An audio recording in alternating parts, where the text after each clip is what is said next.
Yo, GamerNemy here and welcome to my FENG WEI optimal punishment guide where I show you guys everything you need to know about punishment with FENG WEI. Not only that, I'll even give you guys some frame traps and flow charts and just good scenarios on what to do after you learn set punishment against a character.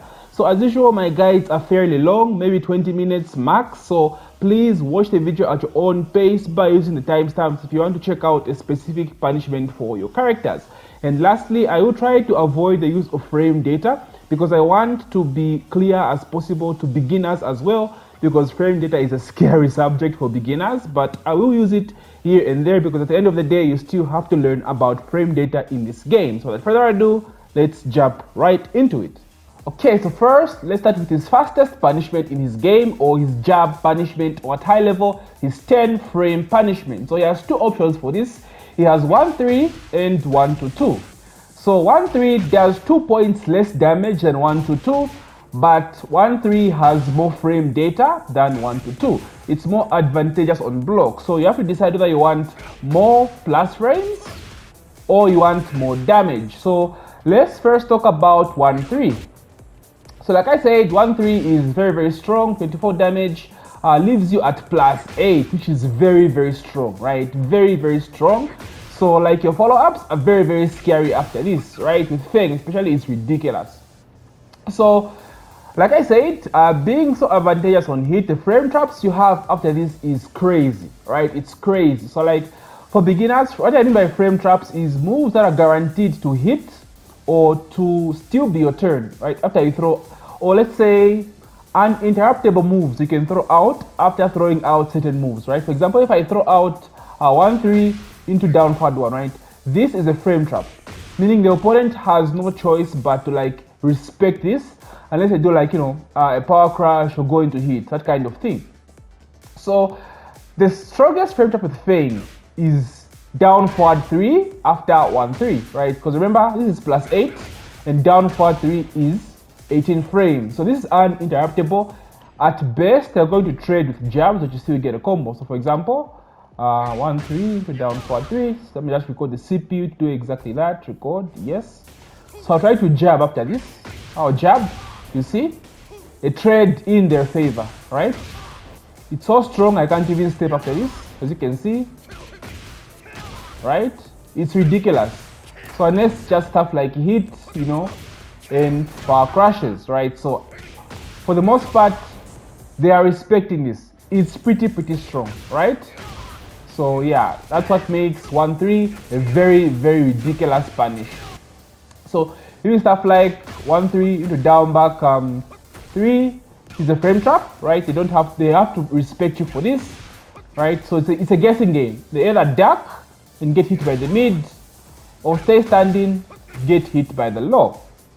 So with you having those mental frame traps or those mental mix-ups, it's now time to implement your mix-ups or your mental mix-ups. So you have mental frames, right? The frame traps. You have that fear towards your opponent. So that gives you a chance to now implement your mix-ups. For example, what I mean by this is FENG has a back turn, right? So you can go like 1-3, boom, back turn, right? Because you're scared to press the button, so you get a chance to like mix up your opponent. So stuff like this, boom, go for a throw, right? Side step if you want, go for the headbutt, side step 4 if you want, right? Back tempo to bait out stuff. So that's what makes 1-3 very strong. The frame data, right? The advantageousness on hit. So now 1-2 is the opposite. 1-2 has more damage, like I said, but you have the option to directly go into back turn by holding down. And this is what makes this punish pretty strong. So you can do stuff like 1-2, hold back into back turn 1. So remember, back turn 1 gives you a guaranteed shoulder, right? This is all guaranteed, as you can see, 2-hit combo. So it's a frame trap. They press buttons after this, they're getting hit by this, all guaranteed. So if they start respecting you, you can now start going for your mix-ups, right? You can go for the low or the shoulder if you want, the elbow, sorry. This is also a frame trap. They press buttons, they get hit, right? You can stay not to go into back turn if you want, right? So it's basically up to you. So 1-3 for advantageousness or for frame data, and 1-2 for damage, and the option to directly go into back turn. So that's basically how Feng Wei's 10 frame punishment works. Okay, so now from his 10 frame punish, we skip all the way to his 13 frame punish, or his more slower punishers. Slower but stronger punishers. So we skip 12 and we go to 13, and at 13 he has a shoulder. So for your 12 frame or your slower punishers after your 10 framers, like your jab punishment, you won't have anything. You always use 1-3 or 1-2, right? You skip all the way to 13, and that's why Feng gets a shoulder. Now, as you can see, it does 31 damage and it's a hit engager. This is a very, very strong punisher. It's a very, very good for long range as well. As you can see, the range is pretty good, right? It's going to be good for like your Death Fist punishers, for Paw Phoenix, you know, and stuff like that. So it's a very, very strong punisher. There's not really much to talk about the shoulder, right? It's very, very strong. You just basically throw it out. A hit engager, also wall splats, right? Yeah, that's basically it, honestly. When it comes to punishment with Feng, he's not really the best, especially when it comes to standing punishment, right? So most other characters like Lars or Brian Fury get a launcher at 14 frames. Feng does not have, right? You have to use your shoulder as a 14 frame punisher as well. So nothing too complicated here. If anything is minus 13 and above, right, 13, 14, you use your shoulder. That's basically it. I don't want to complicate things in beginners. What I mean is anything slower than 1-2-2 or anything more punishable than 1-2-2, you can throw out a shoulder. Like anything that is more punishable than 1-2-2 but not launch punishable by, say, a hop kick. Something you can't launch, right? But you say it's 13 frame punishable, you can get a shoulder. You can also get your jab punishers as well. Alright, and now let's talk about his 15 framer, and I'll talk about his 16 frame as well in the same section, because it's not complicated in terms of his 15 frame. He has a hop kick, right? A hop kick.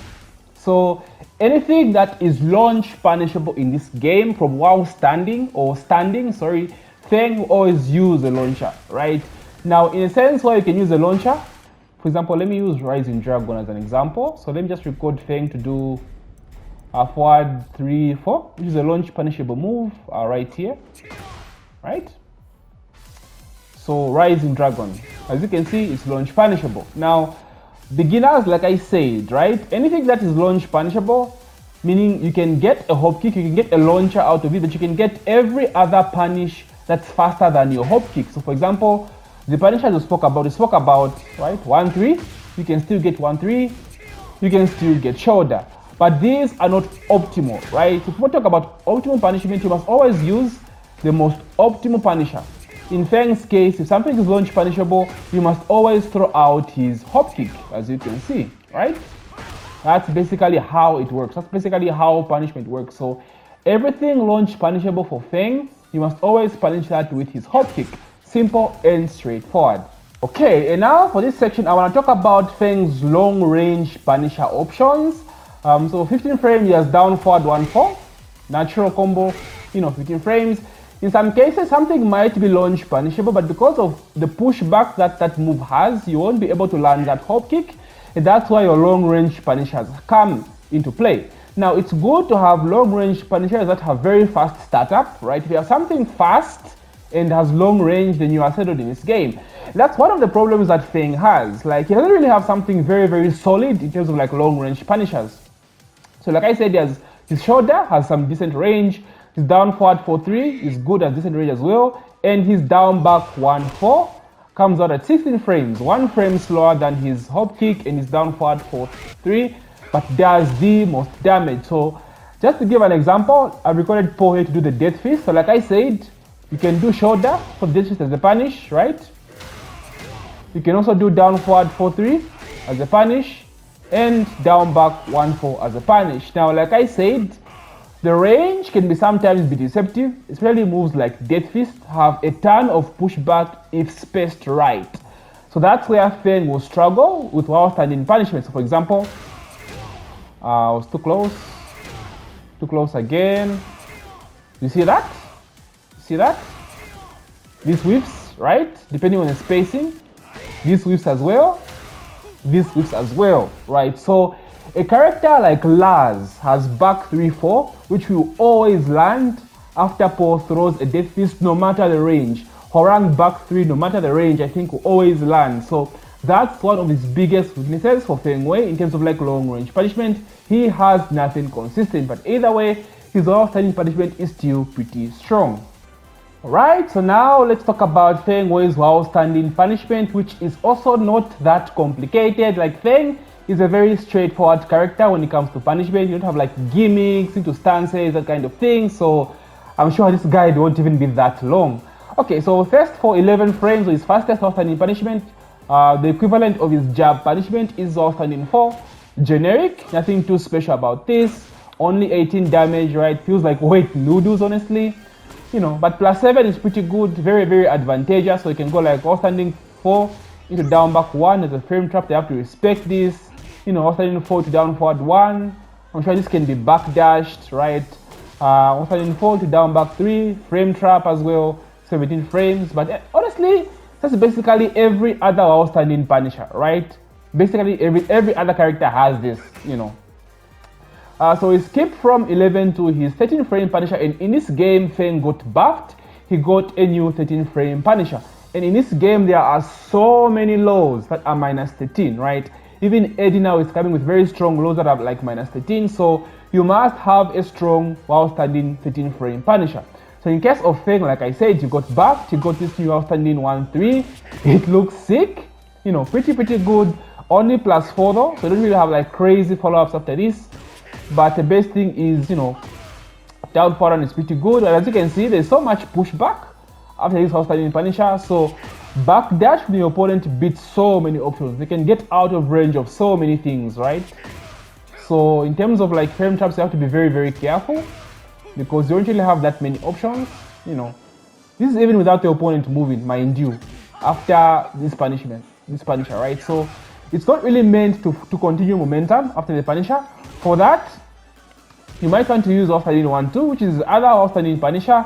But this one again is not that great, because like I said, it's -1, right?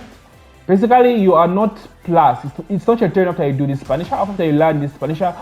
But what makes it strong is that it has a follow-up, the 1, right? The 1 is not safe, but you can delay it like so much, right? Look at that, right?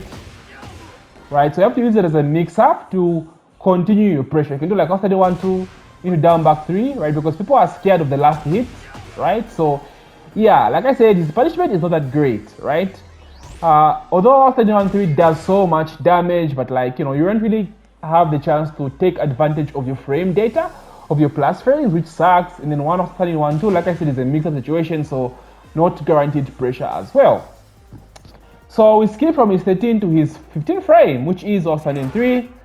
Basically your launcher from outstanding sorry. So anything that is launch punishable from outstanding, you're going to use your outstanding 3 as your Punisher. He has stuff like the, you know, the low blow, the Johnny Cage dick punch, but this is for sweeps. If you want like super maximum damage, stuff like Brian Snake Edge, Dragunov's down back 3 sweep, Asuka's sweep, Shayu's sweep. This is what you want to use for like maximum damage, right? So overall, you want to use that as much as the outstanding 3. So yeah, that's Feng's outstanding punishment. Honestly, there's not much to it, not too complicated, just very basically straightforward character when it comes to punishment, and yeah, that's it. Alright, so lastly, let's talk about Feng Wei's Whiff Punish options. Now, for people that don't understand what Whiff Punishment is probably punishing someone for throwing something out in the open. So let's say Leroy, for example, here does YOLO Obito in the open, right? Something like this, right? So if I decide to hit him, that's described as a Whiff Punish. As you can see, it even says punish there in my little frame data box, right? So now this will apply to, you don't really have like specific moves that you always use for Whiff Punishment. It depends on your read, right? If you're very close, sometimes even just jabs, right? Like this can be described as a Whiff Punisher, right? Depending on how fast you are at reacting, right? But there are certain moves you want to use to maximize the Whiff Punishment. So for example, if you see him, you get a hop kick, that's an optimal Whiff Punisher, right? For Feng, for example, forward 3-4 is like his go-to Whiff Punisher. Like this thing is amazing for Whiff Punishment, but again, it's very risky because it's launch punishable on its own, on block. So if you misread your opponent and you have this blocked, you're getting your ass launched. So you have to be very, very careful. But this is especially good for get up kicks, right? So let's set Leroy here on wake up with a mid kick. So let's say you get a knockdown, right? You see him do a get up kick, right? Rising Dragon as with Punisher, right? That's basically what I mean by with punishment, and that's like a very, very good option for Feng, right? So something like this, guaranteed. Oh my god, really? That works? So with Punisher, right? So your go-to is forward 3-4 for like an optimal punishment. If you see them with something very big, right? Forward 3-4 is optimal with Punisher. But for something really, really fast, you have your shoulder, right? Shoulder is everything with Feng. Very, very good with Punisher, right? They twitch. Anything they throw out, they twitch. A jab, a down forward one. You must always have that shoulder ready, right? This is it. It is very difficult to punish despite being with launch punishable on block. It's a 14 frame shoulder. It's very, very fast, so it makes it very, very difficult to punish even on block. So yeah, shoulder should be your go-to for, you know, on a hinge, right? Like if you see them that just throw out anything random, you're not sure how to punish it, shoulder should be your option. Forward 3-4 should be your optimal punisher if they throw out something very slow on whiff. So again, close range, your jab punisher they use as a 10 frame should also be your like whiff punishment options. So they're very close, you know. Down back 1-4 is pretty good as well. Down forward 4-3 is a very good punisher, whiff punisher as well. So those are your optimal whiff punishers with Feng. Again, simple and straightforward. So there you have it, guys. Feng Wei punishment guide explained. Everything you need to know about Feng Wei's punishment is here. Very, very simple and straightforward character in terms of punishment, right? You don't really have to go in depth. There's nothing too complicated about it. Just you have your punishers, use them. That's all it is with this character. So as usual, guys, if you like this video, please give me some feedback on what you want explained better, right? These guides are for you. So if you want anything else, please let me know in the comment section below. Now, if you've enjoyed this guide, then why not check out Feng Wei's combo guide?